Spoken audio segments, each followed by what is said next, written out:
rungtynės be galvos skausmo šiandien. Nu taip, turėjo labai patikti rungtynės Utenos žiūrovam. Man kaip treneriui taip pat patiko, nes žaidėjai vykdė visus nurodymus, ką mes susitarėm prieš rungtynės. Diktavom visos rungtynės mes tempą, diktavom savo valią, mes labai gerai, neblogai sužaidėm gynybą. Jeigu pradžioj alytiškiai dar traukėsi ir vadavosi baudų metimais, paskui mes ir tai padarėm ir manau, dėl to iškovojom tokią lengvą pergalę. Ar turėtumėt padauginti kokį nors priekaištų savo komandai?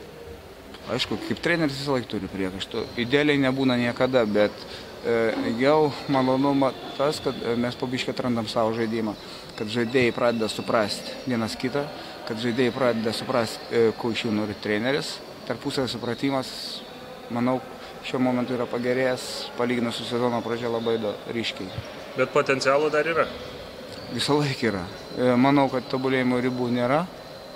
Ir tokios rungtynės tik grūdina komandą, tokios rungtynės parodo, kokio charakterio komanda.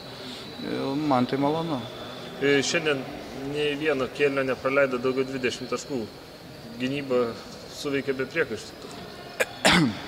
Kaip aš buvau minėjęs sezono pradžia, mūsų kredo, mano kaip trenerio kredo, subalansuotas puolimas ir gynyba. Pradžioj dar šiek tiek jisai neveikė gynybą, turiuomenį, o dabar jau kelintose rungtynėse pradeda pavyškiai veikti ir duoda savo vaisius. Gintautas Matulis šiandien, turbūt netikėtumas šios dienos. Kad manau, ne vienas, visi sužaidė labai neblogas rungtynės. Reikia pagirti Matulį, iš tikrųjų buvo vienas geriausių jo rungtynių, kiek aš mačiau. Kalbant apie komandas naujoką, Pakamanį, turėtų be jokios abejonės sustiprinti visą komandą. Todėl mes jį ir ėmėme savo komandą, kad jisai sustiprintų ir į žaidėjo ir atakuojančio gynėjo pozicijas.